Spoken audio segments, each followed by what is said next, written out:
दर्शकवृन्द फेरि पनि यहाँलाई हार्दिक स्वागत गर्न चाहन्छौँ। हामी मर्निङ मिक्स अन्तर्गतको यो टी टक सेगमेन्टमा छौँ। यो टी टक यो चिया गफमा हामी प्रत्येक दिन छुट्टा छुट्टै अतिथिहरूसँग भेट गर्छौँ, उहाँसँग कुराकानी गर्छौँ। उहाँले आफ्नो जीवनलाई सही मार्गमा ल्याउन गरेका विभिन्न सङ्घर्षका कुराहरू र त्यसका प्रतिफलका विषयहरूमा पनि कुराकानी गर्ने गर्दछौँ। हामी विश्वास गर्छौँ एउटा मानिसले बाँचेको जीवन धेरै मानिसहरूको लागि प्रेरणाको स्रोत बन्न सक्दछ। एउटा मानिसले आफ्नो जीवनमा गरेका सङ्घर्षहरू ती कुराहरू अरू धेरै मानिसहरूका लागि प्रेरणाको स्रोत बन्न सक्दछ भन्ने हामीले विश्वास राख्दछौँ। त्यसकारणले एउटा मानिसको कथा अथवा एउटा मानिसले भोगेको जीवनका कुरा, आदर्शका कुरा, सिद्धान्तका कुरा तपाईँहरूको माझमा प्रस्तुत गर्छौँ र कहिलेकाहीँ हामी यो समय सन्दर्भसँग पनि जोडिने गर्दछौँ र त्यहीसँग सम्बन्धित आज हामी एकजना पाहुनासँग कुराकानी गर्दैछौँ र यो मनसुनको समय छ। मनसुनको समय विशेष गरी बाढी पहिरो डुबानका विषयहरू त छँदै नै छन्। त्यहाँ त्यो क्षेत्रमा लामो समयदेखि काम गर्दै आइरहेको अथवा जब जब जनतालाई जब जब नागरिकहरूलाई अथवा जब जब मानव समुदायलाई अप्ठ्यारो परिराखेको हुन्छ त्यति बेलामा एउटा संस्था अलि सक्रिय भएर जागरुक भएर सतहमा आइपुग्छ। त्यो संस्था भनेको नेपाल रेड क्रस सोसाइटी हो। विशेष गरी यो अन्तर्राष्ट्रिय सञ्जाल भएको एउटा संस्था हो, तर नेपालमा यसले निकै नै ठुलो एउटा सहयोगी भूमिका निर्वाह गर्दै आइरहेको छ। यही संस्थाको केन्द्रीय लेभलमा पुगेर काम गरिसक्नुभएका बाँके क्षेत्रका एकजना विशिष्ट व्यक्ति आज हामीसँग हुनुहुन्छ र आज हामीसँग हुनुहुन्छ पूर्व केन्द्रीय उपाध्यक्ष जो चाहिँ नेपाल रेड क्रस सोसाइटीका पूर्व केन्द्रीय उपाध्यक्ष अजित कुमार शर्मा आज हामीसँग हुनुहुन्छ। दर्शकवृन्द आउनुहोस् आजको कुराकानीलाई सुरुवात गरौँ। स्वागत छ यहाँलाई। धन्यवाद। आराम हुनुहुन्छ? एकदम राम्रो। केमा व्यस्त हुनुहुन्छ आजभोलि? व्यस्त त अब यस्तै हो, पारिवारिक। मेरा केटाकेटीहरू अलिकति के छ भने सब बाहिर छन्, अमेरिका अस्ट्रेलियातिर। उनीहरू आएको बेला छ, अहिले उनीहरूसितै म भुल्या छु। अरू सामाजिक त्यति कार्यमा संलग्न हुन पनि सकेका छैन, तर रक्त सञ्चारको क्षेत्रमा अलिअलि अस्ति समावेश भइयो। हाम्रो डोनर्स डे थियो नि, ब्लड डोनर्स डे, त्यसमा समावेश भयो। मेरा ज्वाइन नातिहरूले ब्लड डोनेसन पनि गरे। त्यही पारिवारिकै काममा अहिले अलमलिया छु। अहिले खास विशेष बाहिर समाजमा के गर्नु त्यस्तो चाहिँ अहिले अब उनीहरू अब दुई चार दिनमा जान्छन् होला। त्यसपछि अनिखेरि फेरि पुनः आफ्नो त्यही लाइफ साइकलमा जान्छु फर्केर। तपाईँ आफैले पनि अब लामो समय समाजको लागि काम गर्नुभयो। तपाईँको उमेरको हिसाबले अथवा तपाईँको अनुभवको हिसाबले पनि परिवारसँग बढी समय दिनुपर्ने त्यो समय छ। अब तपाईँ नेपाल रेड क्रस सोसाइटीमा आबद्ध भएको यो क्षेत्रमा काम गर्न सुरु गरेको झन्डै 50 वर्ष पुग्न थालेछ। अहिले यो समय हेर्दाखेरि चाहिँ कस्तो लाग्छ तपाईँलाई चाहिँ? अब फर्केर हेर्दा त कस्तो भने अँध्यारोबाट उज्यालोमा आए जस्तो लाग्छ है। तर यो रेड क्रस भन्ने जुन संस्थामा काम गर्दै गएँ 50 वर्ष लगभग हुन थाल्यो। तपाईँले ठ्याक्क पुग भन्नुभयो है। म 2030 सालदेखि संलग्न भएको हुँ। अनायास नै यो संस्थाप्रति आकर्षित भयो र यो संस्थामा संलग्न भएँ र मेरा परिवारजनले पनि मलाई यसमा चाहिँ लागेकोमा यसमा किनभने यसमा कुनै आम्दानी हुँदैन, परिवार चलाउने खर्च पनि केही आउनेवाला हुँदैन। स्वयं आफ्नो एउटा मानवताको सेवा गरौँ भन्ने भावनाले अभिप्रेरित भएर गर्ने काम हो। हेर्नुहोस्, यसमा मेरो परिवारका सदस्यहरूले, मेरा आमा, मेरा दाजुहरू, मेरा परिवारका श्रीमती, केटाकेटीहरूले पनि यो कुरोलाई एउटा सकारात्मक रूपले उनीहरूले लिइदिएको हुनाले यो यात्रा मलाई सहज भयो। सुरुमा त अलिकति गाह्रो भयो। सबैजना जागिरमा लागेछन्, त पढा लेखा मान्छे छ, जागिरमा किन लागिनुहोस्। मान्छे हुन्छ नि कहिलेकाहीँ त कस्तो अवस्था आउँथ्यो भने केटाकेटीहरू अब अहिले यो परिवर्तित सन्दर्भमा सब बोर्डिङमा पढ्नुपर्ने, यताउता गर्नुपर्ने, फिस तिर्ने बेलामा पनि पैसा खोज्नुपर्ने अवस्था हुन्थ्यो। जागिर गरे अब अहिले कति पैसा कमाउँथे भन्ने किसिमको कुराहरू, त्यस्ता सामान्य प्रतिक्रियाहरू बाहेक अरू मेरो परिवारजनको पूर्ण सहयोग रह्यो र त्यसैले प्रेरणाको स्रोतको रूपमा म निरन्तर यो निर्बाध रूपमा यो यात्रामा लागिराखेँ। यसमा मलाई कुनै अप्ठ्यारो भएन। पछिल्लो दिन साधन स्रोतको अभाव थिए। अब अहिले साधन स्रोत सम्पन्न हुँदै गयो, सञ्चार व्यवस्था त्यस्तै हुँदै गयो, नेपाल रेड क्रस सोसाइटी पनि बिस्तारै सक्षम हुँदै गयो, स्रोतहरू आफै परिचालित हुँदै गए। यसका क्षमता हेरेर राष्ट्रिय अन्तर्राष्ट्रिय क्षेत्रबाट पनि यसलाई व्यापक सहयोग हुँदै गयो। त्यसले गर्दा यात्रा यो पछिल्लो कालखण्डको यात्रा चाहिँ सहज रह्यो है। सुरुवातमा त म सम्झन्छु बहुत विषम परिस्थिति थियो। हेर्नुहोस्, हामीलाई एक सुक्को दिन थिएन, बाढीग्रस्त थियो। जस्तो तपाईँलाई थाहा छ कि बाँकी जिल्ला के छ भने विभिन्न किसिमका यो प्रकोपसित प्रभावित छ। हाम्रो भाषामा मल्टी हजार्ड भन्छौँ। त्यो भाषा त्यो चाहिँ प्रयोग गर्दा उपयुक्त हुन्छ होला जस्तो लाग्यो। बाढी यहीँ आएको हुन्छ, त्यही बाढी आएको ठाउँमा ठ्याक्क त्यो ढिकमाथि जानु पनि आगलागी भइरहेको हुन्छ, रोगब्याधको पनि छ महामारी यो उसमा। यो विविध भएको हुनाले हामीले जान पर्दाखेरि तपाईँको यहाँबाट हिँडेर जानुपर्ने, यहाँभन्दा 20 किलोमिटर 30 किलोमिटर जानलाई सेवा प्रदान गर्नलाई, अनि सेवा प्रदान गर्ने के भन्ने थाहा छैन। तथ्याङ्क सङ्कलन गर्यो, आयो, हत्या आयो, फुस्साको अवस्था थियो। अब हामीले एउटा समुचित व्यवस्थापन गर्न सकेका छौँ। अहिले सहयोग पनि आइराखेको छ। सकभर अहिले मलम लगाउने काममा हामी धेरै सफल भएको छौँ। प्रारम्भिक यसको पूर्वार्ध जुन छ बडो कठिन थियो हेर्नु रेड क्रसलाई। एक त यसप्रतिको विश्वासलाई पनि बसाउन, त्यो जग बसाउनलाई पनि गाह्रो भइराखेको अवस्था थियो होइन। उनीहरूको पनि मानवीय स्वभाव के हुन्छ, केही पाउँदो होलान् अनिखेरि पो मरिमेट्या छन् भन्ने कुरा पनि आउँथ्यो। तर बिस्तारै सबैलाई बुझाउन हामी सफल पनि भयौँ। उनीहरूले बुझ्दै गयो, होइन बाबा यिनीहरू त निस्वार्थ लागेको रहेछन्, केही पाउँदैन, उनकै घरमा गएर भात खाइरहेछौँ हामी, उनकै साथमा त्यो प्रदूषित पानी हामी सहभागी भइरहेछौँ त्यसमा भनेपछि बिस्तारै बुझ्दै गए उनीहरूले। अनिखेरि त्यो पछिल्लो पाटो जुन छ त्यो चाहिँ सहज हुँदै गयो। आज त धेरै सहज छ, धेरै राम्रो छ आजको अवस्था। जस्तो यो अब तपाईँहरूले लामो समय काम गर्नुभयो, यो रेड क्रस सोसाइटी भनेको अहिले चाहिँ कस्तो संस्था हो भनेर तपाईँले चिनाउँदाखेरि चाहिँ यो संस्थाको बारेमा भन्दाखेरि अथवा यसको परिचय दिने बेला चाहिँ के भनेर पर्यो? अब सामान्य रूपमा मान्छेले यसो सरसरी भन्दाखेरि समाजमा के भन्छ, रेड क्रस एउटा सामाजिक संस्था हो भनेर त्यसरी सहज रूपले यसलाई भनिदिन्छन् है। भाषण गर्ने बेला नेताहरूले पनि त्यसै गरी भन्छन्, अरू सामान्य नागरिकहरूले पनि त्यसै। तर वास्तवमा यो सामाजिक संस्था चाहिँ शुद्ध होइन, यो मानवीय संस्था हो। ह्युमेनिटेरियन अर्गनाइजेसन भनेर यसलाई हामीले परिभाषित गरेछौँ। मानवीय पीडालाई कसरी सकिन्छ कम गर्ने भनेर the one and only one humanitarian organisation हो यो मानवीय संस्था। तर हामी पनि कहिलेकाहीँ भन्छौँ रेड क्रस जस्तो सामाजिक संस्थामा लागेको छ भन्छौँ, तर यो शुद्ध मानवीय संस्था चाहिँ हो। त्यसरी चाहिँ त्यो यसको परिभाषा जुन छ अन्तर्राष्ट्रिय रेड क्रसको जुन फेडरेसन छ, अन्तर्राष्ट्रिय रेड क्रसको समिति छ, त्यसले त्यसरी परिभाषित गरेको छ र एक्लो मानवीय संस्था भनेर त्यसमा हामी गर्व गर्छौँ।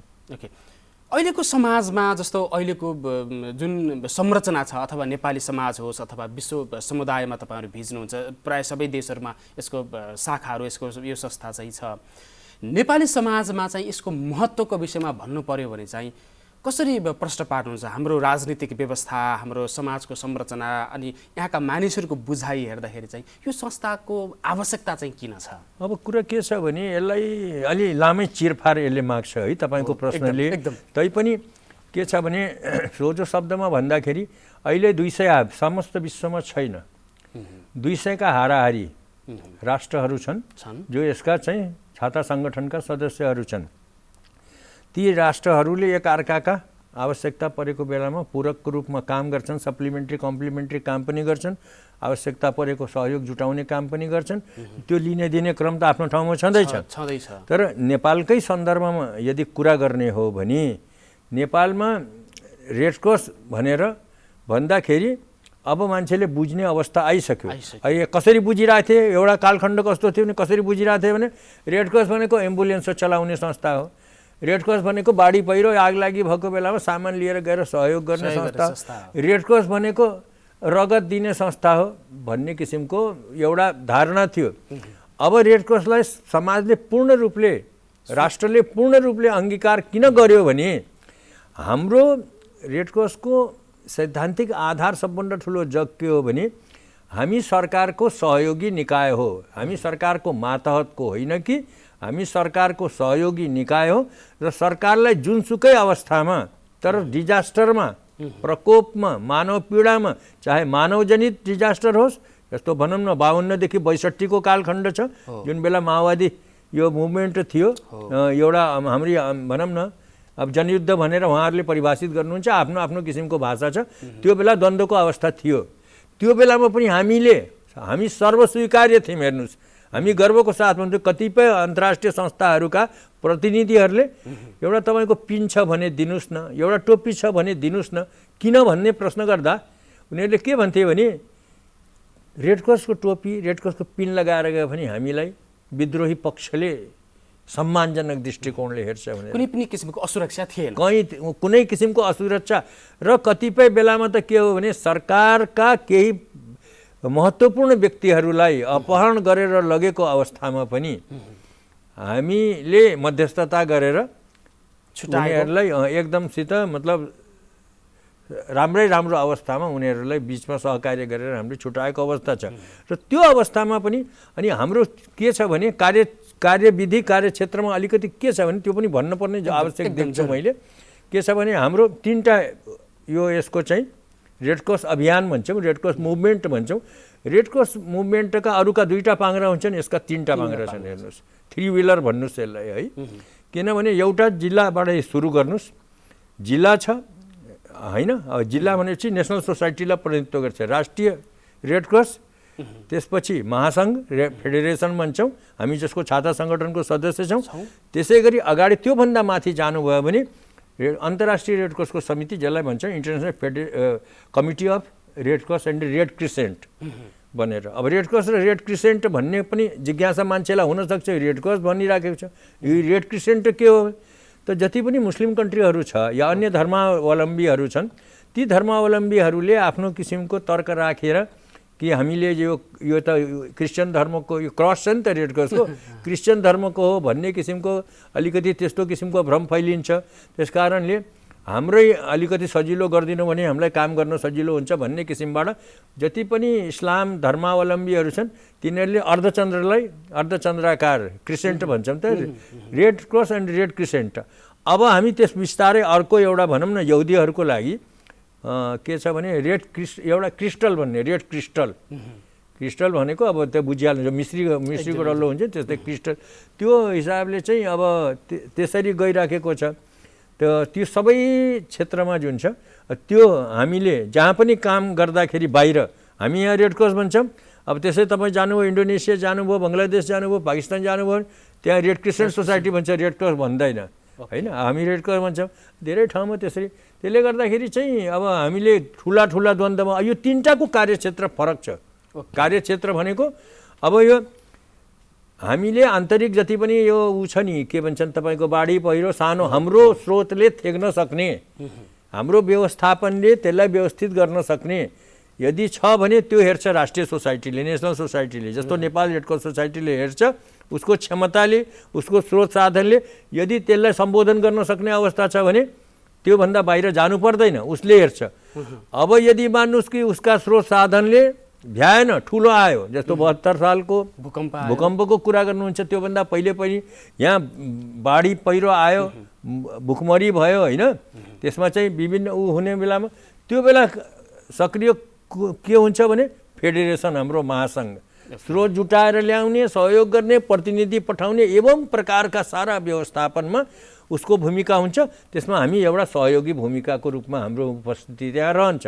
अब त्यसपछि आयो अन्तर्राष्ट्रिय रेड क्रसको समिति, उसको भूमिका सबभन्दा महत्त्वपूर्ण के हुन्छ भने क्रस कन्ट्री लडाइँ, युद्धको अवस्थामा, द्वन्द्वको परिस्थितिमा आन्तरिक द्वन्द्वलाई पनि त्यही परिधिभित्र राखेर उनीहरूले परिभाषित गरेको अवस्था छ। त्यसले गर्दाखेरि 3टा कार्यक्षेत्र त हाम्रो त्यो बेलामा 52-62 को जुन अन्तराल थियो 10 वर्ष जनयुद्धको पिरियड भनौँ न, त्यो बेलामा यहाँ पूर्ण रूपेण अन्तर्राष्ट्रिय रेड क्रसको समिति सक्रिय थियो। उनीहरू फ्रन्ट लाइनमा थियो, लडाइँको मैदानमा हुन्छ नि, फ्रन्ट लाइनमा को बस्ने, सेकेन्ड लाइनमा को बस्ने, थर्ड लाइनमा को बस्ने भने फ्रन्ट लाइनमा तिनीहरू, अनि सेकेन्ड लाइनमा हामीहरू, थर्ड लाइनमा हाम्रो महासङ्घ स्रोत साधन जुटाउने त्यो अवस्था छ। त्यसरी यसको बनेको छ कि संरचना। त्यसले गर्दा हामीलाई काम गर्नलाई चाहिँ एकदम अपिल गर्नुपर्छ। हामीले सक्दैन बाबा तिमीहरूले हेर्देऊ भनेर फेडरेसनले त्यो हेर्छ, त्यसको कति छ उनीहरूले भनेको अनुसार ठिक हो कि होइन भनेर त तत्काल सहयोग गरिदिन्छ। हेर्नुहोस्, त्यो चाहिँ एउटा नेपाल रेड क्रस सोसाइटीको या कुनै पनि नेसनल सोसाइटीको एउटा सबभन्दा बलियो पक्ष त्यो छ। के भने यसको आफ्नै बजेटहरू अथवा यसको आफ्नै कार्यक्रमहरू हुन्छ कि हुँदैन कि अरूबाट सहयोग लिने र सहयोग दिने मात्रै? अब एउटा विचित्र कुरा छ तपाईँको प्रश्न, एकदम तपाईँले अहिले उठाउनु पर्ने नै प्रश्न उठाउनु। मान्छेहरूमा के भ्रम छ भने सरकारबाट पैसा भस्मासुर पैसा आउँछ, यो पैसा यिनी आफ्नो किसिमले गर्छन् भन्ने किसिमको कुरा। अझ डलर आउँछ, डलर त दोस्रो पाटो म तपाईँलाई कुरा गर्दैछु। अनि खेरि त्यसलाई यिनीहरूले अब आफ्नो किसिमले त्यसलाई भनौँ न त्यो मेनिपुलेसन पनि गर्छन्, यताउता गर्छन् भन्ने कुरा। अर्को आयो डलरको कुरा, विदेशबाट डलर आएछ, लुट्याछन् खाछन् भन्ने किसिमका कुराहरू पनि, त्यो भ्रमहरू पनि त्यो सिर्जना गर्छन्, बेला बेलामा आउँछ।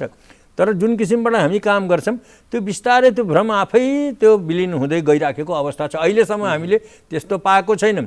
अब कहीँ कथम कदाचित कुनै अवस्थामा कुनै ठाउँमा राजनीतिकरण भयो भने केन्द्रदेखि लिएर जिल्ला कुनै पनि ठाउँमा हुनसक्छ, राजनीतिकरण भयो र चाहिने नचाहिने किसिमका कुराहरू उठे पनि मात्र हो, होइन भने त्यो चाहिँ छैन। हामीले 2 रुपियाँ पनि नेपाल सरकारले हामीलाई सहयोग गरेको छैन। हामीले नै करोडौँ करोडको अरबौँ अरबको सहयोग नेपाल सरकारलाई भनौँ कि नेपाली जनतालाई हामीले सहयोग गरेको छौँ। हो, त्यसै कारणले हाम्रो विधानको सबभन्दा माथिल्लो उसमा यो सरकारको अक्जिलरी टु द गभर्मेन्ट, सरकारको सहयोगी संस्था हो भन्ने किसिमको हामीले सबभन्दा पहिले त्यो मान्यतामा टेकेरै प्रत्येक रेड क्रसको भोलिन्टियरले काम गर्नुपर्ने हुन्छ। अनि अन्तर्राष्ट्रिय रेड क्रस समिति त आउँछ, आएपछि उसको आफ्नो फेरि स्वायत्तता हुन्छ, सरकारसित सम्झौता गर्छ, उसित ऊ कसैको अङ्कुश हुँदैन उसको माथि। सहयोग उसले मागेको सहयोग तपाईँले दिनुपर्छ, उसले नमाग्दाखेरि तपाईँलाई पनि छिर्न दिँदैन। त्यति चाहिँ द्वन्द्वको पालामा त्यस्तो अवस्था, द्वन्द्वको बेलामा त्यस्तो हो। जेलमा गएका कैदी बिना कारण बन्द छन् कि, कहीँ सेनाले सताएको छ कि, कहीँ माओवादीहरूले केही विवाद गरेका छन् कि, उनको पक्ष कुन पक्ष ठिक छ कुन पक्ष बेठिक छ त्यसको निर्क्योल गर्ने आवश्यकता भएको खण्डमा मात्र नेसनल सोसाइटी नेपाल एउटा फेरि एउटा अर्को के छ भने यसको विशेषता यो आन्तरिक द्वन्द्वको बेलामा जुन बेला युद्ध भइरहन्छ या द्वन्द्व भइरहन्छ कुनै पनि ठाउँमा विश्वको 200 राष्ट्रहरू जुन यो रेड क्रसको छातामुनि छन्, कुनै पनि राष्ट्रमा त्यस देशको नेसनल सोसाइटीलाई संलग्न गर्दैन, किनभने निष्पक्षता कायम गर्न सकिँदैन भनेर तिनीहरूलाई। तर नेपालको सन्दर्भमा कुरा गर्दाखेरि माओवादी द्वन्द्वकालमा पनि नेपाल रेड क्रस सोसाइटी प्रत्यक्ष रूपले संलग्न भएर अन्तर्राष्ट्रिय रेड क्रसलाई सहयोग पुर्याइरहेको थियो। यो एउटा चाहिँ यसको विशेषता र कमाई पनि भन्न सक्छु म। ओके, जस्तो अब यो नेपाली समाजमा काम गर्दाखेरिको जटिलताको विषयमा कुरा गरौँ। यो हुन त तपाईँहरू नेपालकै मान्छे, एउटा अन्तर्राष्ट्रिय संस्था अथवा जो एउटा मानवीय भावनाले उत्प्रोत भएको एउटा संस्थामा बसेर काम गर्दाखेरि यो क्षेत्रमा अथवा यो ठाउँमा काम गर्दाखेरिको जटिलताहरू, जस्तो कानुनी रूपमा पनि जटिलता हुन सक्छन् अथवा सामाजिक रूपमा पनि जटिलता हुन सक्दछन्, कतिको अप्ठ्यारो महसुस गर्नुभयो यो 50 वर्षको दौरानमा चाहिँ? खै अब मैले त त्यस्तो केही महसुस गरिनँ। हेर्नु, मेरो आफ्नो यो ठुलो समय मैले यसमा चाहिँ खर्चेँ, त्यसबाट मलाई सन्तुष्टि नै छ। हामी सम्मानित व्यक्तित्व हो, हामी रेड क्रसमा काम गर्ने प्रत्येक मान्छे एउटा सम्मान गरिनुपर्ने व्यक्ति हो भन्ने किसिमको त्यो सन्देश दिन हामी स्थापित भएको छौँ र त्यही अनुसारको उनीहरूबाट हामीले चाहिँ त्यस किसिमको रेस्पोन्स पाएको छौँ। हेर्नु, पब्लिकबाट एउटा सानो ग्रासरुट लेभलको पब्लिकले पनि रेड क्रस भन्ने बित्तिकै उसले त्यस किसिमको प्रतिक्रिया जनाउने, सम्मानजनक प्रतिक्रिया, आफ्ना थालहरू रेड क्रस कर्मीहरूको अगाडि सारेको अवस्था छ। र कुनै बेला पीडा भयो, हामी समयमा पुग्न सकेनौँ, विविध कारणबाट हामी समयमा पुग्न सकेनौँ भने उनको मुखबाट के आवाज निस्किएको हामीले देख्यौँ, प्रत्यक्ष अनुभूति गऱ्यौँ। अरू त आएन, रेड क्रस पनि आएन भनेपछि त यसबाट योभन्दा ठुलो उपलब्धिलाई केलाई भन्नुहुन्छ तपाईँ? मान्छेको अन्तिम आशा भनेको पनि रेड क्रससम्म पुग्न थाले। रेड क्रस त आउनै पर्ने हो, सरकार आओस् न फलाना आओस् नआओस्, रेड क्रस त आउनै पर्ने, त्यो पनि आएन बाबा भन्ने किसिमको त्यो जुन प्रतिध्वनि आयो त्यो प्रतिध्वनि नै हो कमाई। हेर्नुहोस्, नेपाली रेड क्रस सोसाइटीको मेरो आफ्नो समष्टिमा यदि एउटै शब्दमा त्यसलाई बान्ने हो भने त्यही हो। हेर्नुहोस्, त्यसले गर्दा मलाई त कहीँ पीडा बोध पनि भएन, कुण्ठा बोध पनि भएन, पिपुलबाट कहीँ नराम्रो। रेड क्रस भन्ने बित्तिकै त्यही बेलामा पनि कुरा के भयो भने माओवादी द्वन्द्वको बेलामा कार्यक्रमहरू राखिन्थ्यो, रेड क्रस कर्मीहरू आउँछन् भने ढोका खुल्ला छ, अरू कोही आउँछन् भने ढोका बन्द छ, हामी यहाँबाट घोक्रिया निकालिदिन्छौँ भन्ने किसिमका पनि आवाजहरू आए। अब त्यसबाट हामीले चित्त बुझाउने कि नबुझाउने, खुसी हुने कि नहुने, रेड क्रस कर्मी भएको हो। हामीले पैसा कमाउन सकेनौँ है, स्रोत परिचालन गर्ने मामिलामा त्यो गर्न सकेनौँ। तर जुन सम्मान हामीले कमायौँ, भोलि रेड क्रसको झन्डा ओढ्ने अवस्थामा हामी पुग्यौँ, त्यही नै मेरो विचारमा बहुत ठुलो कमाई हो जस्तो लाग्छ। म चाहिँ त्यति हदसम्म भोलि हामी भनौँ न नरहेको खण्डमा हाम्रो माथि रेड क्रसको झन्डा उडाइन्छ जब, त्यो बेला चाहिँ हाम्रा परिवारजनले या हामीसँग मातहत भएका मान्छेले त्यो महसुस गर्छन् मलाई लाग्छ त्यो त्यो नै सबैभन्दा ठुलो कमाइ हो, त्यो नै सबैभन्दा ठुलो उपलब्धि हो। जनताको सम्पत्ति भयौँ जस्तो लाग्यो मलाई कि मेरो आफ्नो व्यक्तिगत अनुभव। जस्तो अब अहिलेको नेपाली संरचना जो छ, हामीसँग बाढी पहिरो आगलागी भूकम्पकाई विपदका घटनाहरू बारम्बार दोहोरिराख्छन्, यस्ता घटनाहरू भइ नै राख्छन्। यस्तो अवस्थामा नेपाल रेड क्रस सोसाइटीले अहिलेसम्मको जुन अग्रणी भूमिका खेलिराखेको छ, सहयोगी भूमिका खेलिराखेको छ, यति मात्रै हो नेपाल रेड क्रस सोसाइटीले नेपालको परिप्रेक्ष्यमा काम गर्ने, अथवा योभन्दा पनि अझ बृहत पक्षहरू, बृहत पाटोहरू छन्? अब के देख्नुहुन्छ यहाँ? अब के छ भने हेर्नुहोस्, जुन रोगको पहिचान हुन्छ उपचार त्यसैको गरिन्छ होइन। अब हामीले गरेको पहिचान गरेका रोगहरू अहिले तत्काल मान्छेलाई पीडा दिइराखेको कुरा जो छ त्यसको लागि हामी तयार हुन्छौँ। प्राकृतिक प्रकोपहरू पनि कस्ता हुन्छन् जो भनेर आउँदैनन् हेर्नुहोस्। तर बाँकी जिल्लामै यदि यही एरियामा कुरा गर्ने हो या पहाडी भेगको कुरा गर्ने हो भने पहिलेदेखि थाहा हुन्छ यी घटना घटित हुन्छन्। बाँकी जिल्लाको कुरा गर्ने हो भने बाढी आउँछ, अब सम्भावित छ, आगलागी हुन्छ, यो महामारी हैजासैजा हुन्छन् भन्ने कुरा यहाँ पूर्वानुमान छ। त्यसको पूर्व तयारी नेपाल सरकार, नेपाल रेड क्रस सोसाइटी, अन्य संस्थाहरू जो इन्भल्भ छन् तिनीहरूले सहकार्य गरेर त्यसको पूर्व तयारी गरिसक्यो र नेपाल रेड क्रस सोसाइटी त पहिलेदेखि तयारी अवस्थामा छ। यो राष्ट्रिय रूपमा जहाँ पहिरो जाने सम्भावना छ त्यहाँ त्यसै किसिमको पूर्व तयारी छ। अब यसले तपाईँको नेपालगञ्जले अब भौगोलिक हिसाबले पनि महत्त्वपूर्ण छ, राजनीतिक हिसाबले महत्त्वपूर्ण छ, रेड क्रसको हिसाबले पनि महत्त्वपूर्ण छ। त्यसकारणले यसलाई हामी केन्द्र भन्छौँ, हब भन्ने गर्छौँ होइन। यहाँ तपाईँलाई तत्काल यहाँ ठुलो गोदामघर छ नेपाल रेड क्रस सोसाइटीले बनाएको। यसले तपाईँको पूर्व पश्चिम जहाँसम्म भ्याउँछ यसले तत्काल सेवा दिन सक्छ। यहाँ पानी शुद्ध गर्ने मेसिन पनि यहाँ राखिएको छ होइन तपाईँको। किनभने सबभन्दा बाढीको बेलामा सबभन्दा अप्ठ्यारो पार्ने के हो भने पानी, प्रदूषित पानी प्रयोग गर्नुपर्छ। आगलागीको बेलामा मान्छेसित लुगा कपडा हुँदैन, तिरपाल एउटा चाहियो, एउटा छानो पनि हुँदैन, सारा सखाप हुन्छ। बाँकी जिल्लाको त्यस्तो किसिमको यहाँको वातावरण छ। त्यो रेड क्रसले पूर्व तयारी गरिसकेको छ। अहिले सरकारले पनि के छ भने रेड क्रसलाई संलग्न गराएर गरिसकेको छ। तर अब बिस्तारै राजनीतिक परिवेश परिवर्तन भयो, अब मुलुक सङ्घीयतामा गइसक्यो। अब सङ्घीय सरकारले बिस्तारै गरेर अब सिंहदरबार चाहिँ गाउँ भनेर भनेको हुनाले अब पालिका स्तर चाहिँ बलियो हुँदै गए। तिनीहरूसित सहकार्य नेपाल सरकारको गृह मन्त्रालय यसको सरोकारवाला, प्रत्यक्ष सरोकारवाला मन्त्रालय हो। त्यो हुँदाहुँदै पनि अब हामी पालिकासित, स्थानीय वडासित सहकार्य नगरिकन रेड क्रसको सेवाको यात्रा जुन छ त्यो अलिक कठिन हुन्छ भनेर अब हामीले त्यस किसिमबाट परिमार्जन गरेको छौँ। जस्तो स्थानीय सरकारहरूले रेड क्रसको भूमिकालाई चाहिँ कतिको बुझेको पाउनुभयो? अब यसमा फरक छ हेर्नुहोस्। हामीले परार सालको कुरा गर्दा फरक मान्छे व्यक्तिको अनुसार फरक छ। को आएको छ त्यहाँ शासनमा।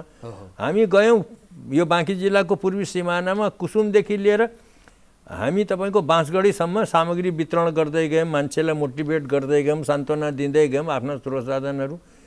त्यहाँभन्दा अगाडि जान खोज्दा एउटा गाउँपालिकाको तिम्रो सहयोग चाहिएको छैन, रेड क्रसको सहयोग लिनुपर्छ भनेर कहाँ लेखा छ विधानमा भनेर उहाँले त्यसरी नकारात्मक। अब उहाँको कुनै बेला केही होला त्यस्तो प्रतिक्रिया, त्यस्ता घटनाहरू पनि आएको छ। के को रेड क्रस माग्या बेलामा एम्बुलेन्स दिँदैन अनि फेरि रेड क्रस भन्ने त्यस्ता पनि आए। यो सुरक्षाकर्मीहरूले त्यो जवाब दिएको पनि अवस्था आयो। त्यस्ता अपवाद छन्, औँलामा गन्ने एक दुईवटा होला। नत्र भने अहिले समष्टिमा मेरो लगभग 49 वर्षको यो रेड क्रसको भनौँ न यो अभियानमा त्यस्तोमा रेड क्रसलाई गाली गरेको त देखाएको छैन। प्रतिक्रिया पनि यसरी आयो, मेरो किन चाहियो रेड क्रस, हामी आफै गर्छौँ भन्ने आयो। त्यसलाई पनि नकारात्मक भन्न त मिलेन हो। अनि एकजनाले यहाँ तपाईँको दाङबाट हामी छिर्दै थियौँ, अधिवेशनबाट फर्केर आएको, जेठको महिना थियो। अनि खेरि कहाँबाट आएको, अनि हाम्रो रेड क्रसको अधिवेशन थियो गौरमा रौतहटमा आएको। अनि खेरि चाहिँ हामीलाई जानिदिनुहोस् भने त्यो बेलामा यही द्वन्द्वको बेला थियो। अनि के को रेड क्रस, झर्नुहोस् तल, झर्नुहोस् त सब नचाएर जानुहोस्, के को रेड क्रस। मागे बेलामा एम्बुलेन्स दिनु छैन।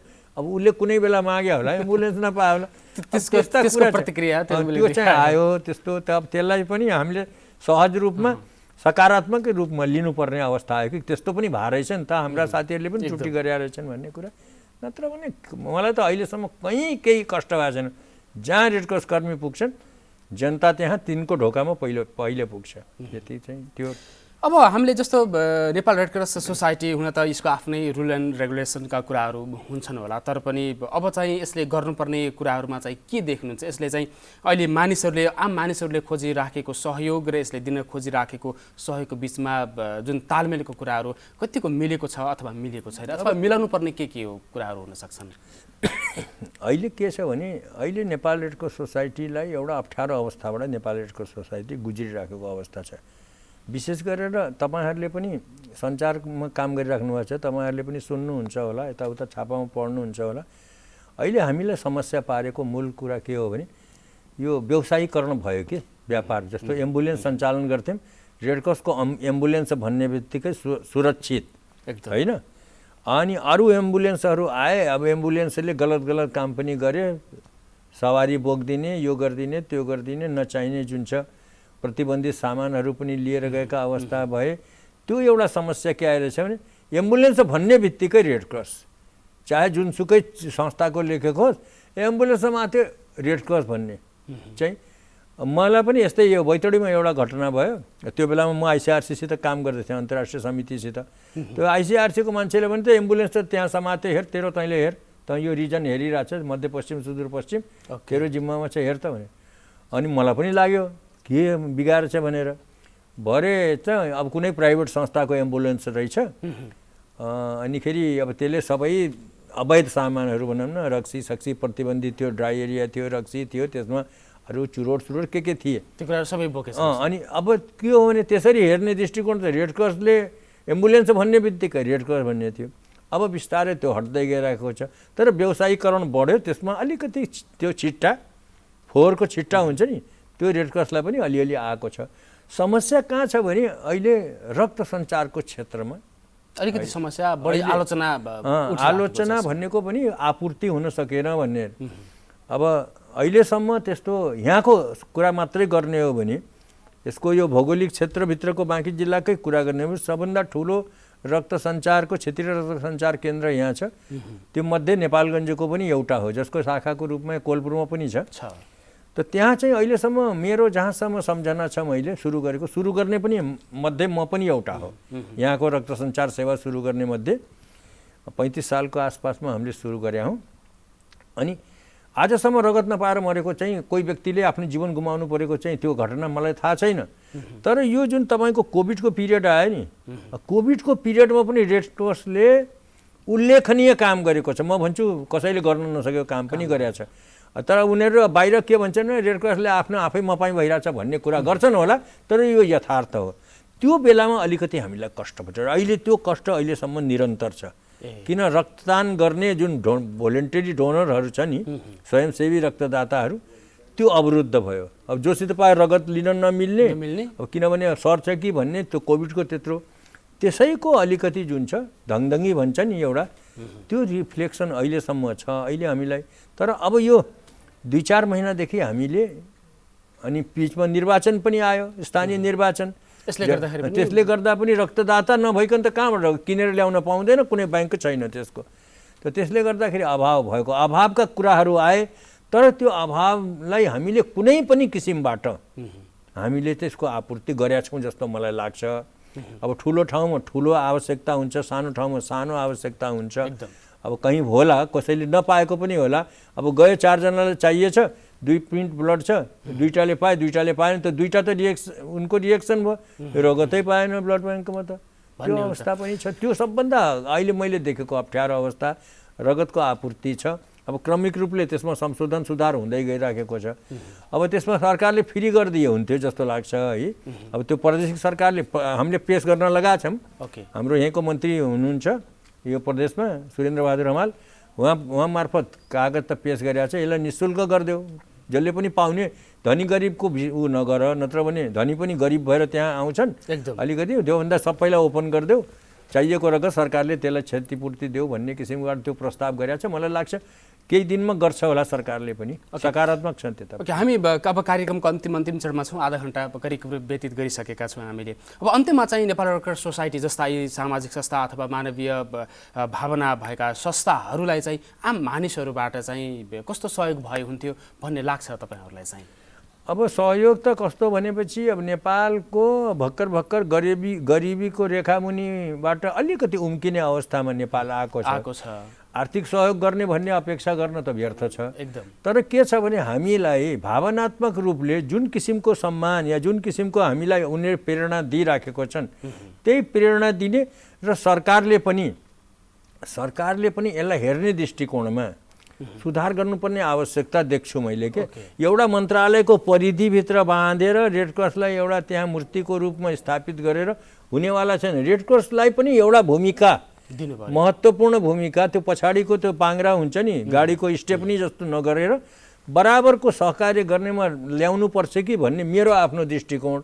भूमिका जिम्मेवारी चाहिँ निर्वाह गरि नै रहेछ रेड क्रसले। सरकारी कुनै पनि निकायभन्दा बाहिर गएर चाहिँ त्योभन्दा कम्ती पनि गरेका छैन।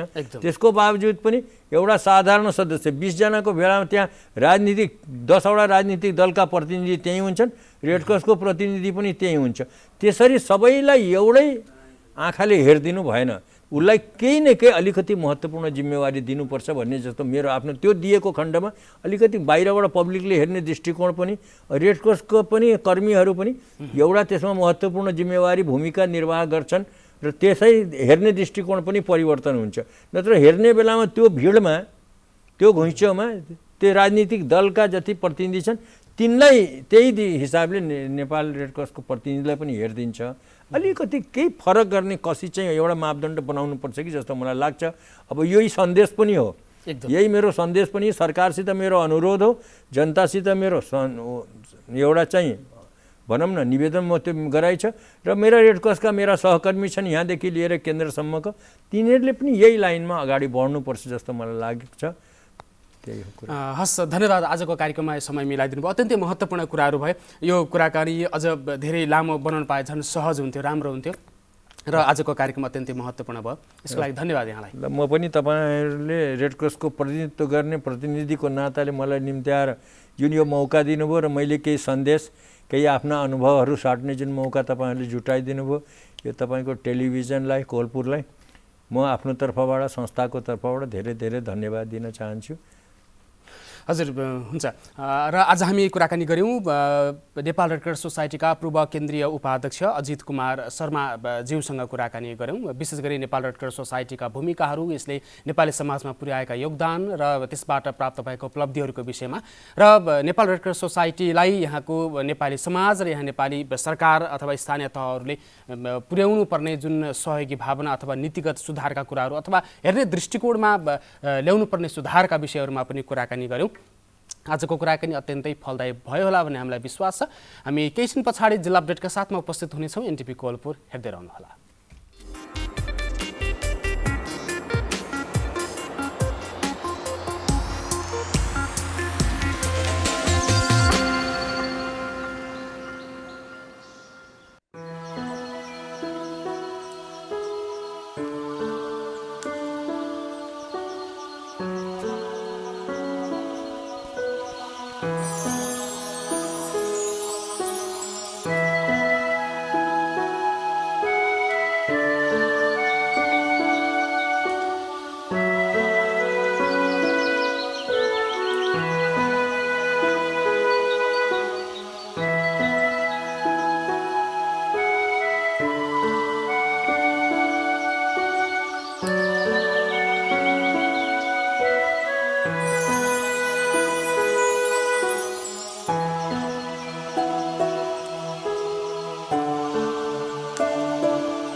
जिल्ला अपडेटमा यहाँलाई हार्दिक स्वागत गर्न चाहन्छौँ। कार्यक्रम मर्निङ मिक्स अन्तर्गतको यो जिल्ला अपडेटमा हामी लुम्बिनी, कर्णाली र सुदूरपश्चिम प्रदेशको कुनै एउटा जिल्लाको पछिल्लो अवस्थाको विषयमा तपाईँलाई जानकारी गराउने प्रयास गर्छौँ। र पछिल्लो समय अब मनसुन सुरुवात हुन गइरहेको छ, मनसुन सुरुवात भइसकेको छ। मनसुनमा जब पानी पर्छ, जब वर्षात हुन्छ, वर्षात सँगसँगै बाढी पहिरो र डुबानका घटनाहरू पनि हामीले भोग्नुपर्ने स्थिति रहन्छ, किनभने हाम्रो भौगोलिक अवस्थाले होस् अथवा हाम्रो मानवीय क्रियाकलाप र मानवले निर्माण गरेका संरचनाहरूका कारण हामी आफै जोखिममा पर्ने गरेका छौँ। र यो अवस्थासम्म आइपुग्दाखेरि विगतका दिनहरूलाई समीक्षा गर्दा केलाउँदाखेरि पनि विविध घटनाहरू भएका छन् र ती घटनाहरूबाट पाठ सिक्दै हामीले अगाडि बढ्नुपर्ने आवश्यकता छ।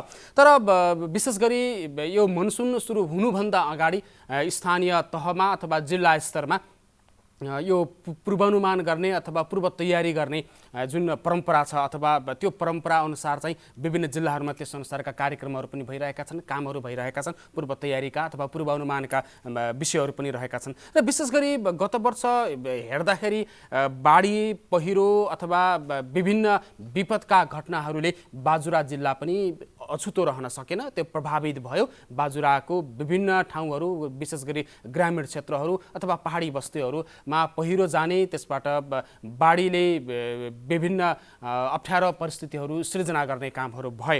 र यसपटक बाजुरा जिल्लामा के गरिँदैछ अथवा पूर्व तयारी के कस्तो छ भन्ने विषयमा त्यहाँका हाम्रा जिल्ला संवाददातासँग कुराकानी गर्दैछौँ। त्यसको लागि हामीसँग राजेन्द्र बहादुर रोकाया हामीसँग टेलिफोनमा जोडिनु भएको छ। राजेन्द्रजी, हजुर नवीन सर, कस्तो छ अहिले जिल्लाको अवस्था, अहिले मनसुनको अवस्था? हिजोको विशेष गरी गत वर्ष बाजुरा जिल्लामा भए गरेका विविध विपदका घटनाहरू र यसपटकको पूर्वानुमान अथवा पूर्व तयारीको विषयहरूमा के भइरहेको छ, तपाईँले के जान्न पर्ने अथवा जान्न पाउनुभयो त्यो बारेमा थोरै बताइदिनुहोस् त।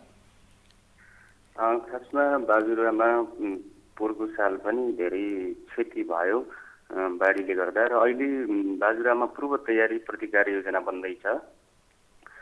सहायक प्रमुख जिल्ला अधिकारी लोकेन्द्र विष्ट सरको संयोजकत्वमा कमान्ड पोस्ट बनिसकेको छ। त्यस्तै राहत उद्धार तथा पुनर्स्थापनाका लागि आवश्यक सामग्रीको पनि व्यवस्था हुँदैछ भन्नुभएको छ। त्यस्तै खाद्य स्टक राख्नको लागि पनि खाद्य व्यवस्थासँग कम्पनी लिमिटेडसँग कुरा गरिसकेको छ। त्यस्तै स्थानीय तहमा स्वयंसेवक समूह गठन गरेर जुनसुकै विपद आइलाग्दा पनि त्यो समिति मार्फत टोलहरूमा गाउँहरूमा खटाउनको लागि स्थानीय तहमा स्वयंसेवक समूह गठन गर्न लगाइएको छ। त्यस्तै साँपे मार्तडी सडक खण्ड जो विगतदेखि नै त्यहाँका बासिन्दाहरूले भोग्दै आउनुभएको र बाजुरावासीले नै भोग्दै आउनुभएको पीडा छ, त्यसलाई अहिले स्थानीय सरकारले र जिल्ला प्रशासनको सहयोगमा 2टा स्थायी गठन राखेर 10वटा ठाउँमा 10जना मान्छे लगाएर सोइल टेस्ट मानिस राखेर काम भइरहेको र बर्खाभरि नै, यो बर्खाको सिजनभरि नै काम गर्ने भनेर भनेको छ। जस्तो सुरक्षा संयन्त्रहरूलाई पनि बलियो बनाउने, त्यसै गरी चाहिने आवश्यक जो चाहिँ भौतिक पूर्वाधारका कुराहरू पनि, र त्यसै गरी खाद्यान्न, लत्ता कपडा र अन्य विविध सामग्रीहरू पनि तयारी अवस्थामा रहेको भन्ने बुझिएको छ यसको मतलब? हजुर, खाद्यान्न पनि एकदम सङ्कट हुने अवस्था, बाटोले गर्दा सङ्कट हुने अवस्था आउँछ, त्यसका लागि पनि पूर्व तयारी भइरहेको छ र जिल्ला प्रशासन कार्यालयले खाद्य अधिकारीलाई भनिसकेको छ। अहिले जिल्ला चाहिँ कतिको जोखिमपूर्ण जिल्लाको रूपमा रहेको छ? मनसुन सुरु हुँदै गर्दाखेरि आइरहने वर्षातले अथवा बाढी पहिरो, त्यसै गरी अन्य विविध विपदको दृष्टिकोणबाट हेर्दाखेरि चाहिँ बाजुरा जिल्ला कतिको जोखिमपूर्ण जिल्ला हो? यहाँ अगाडिका दिनहरूमा हेर्ने हो भने बाजुरा जिल्ला एकदम जोखिम, खोला नजिकका बस्तीहरूमा धेरै पुलहरू बगाए, धेरै बस्तीहरू जोखिममा भए, त्यो हेर्दा धेरै एकदम जोखिममा छ। खोला 81 खोला बढेर आउने, त्यो हुँदाखेरि एकदम जोखिम धेरै छ।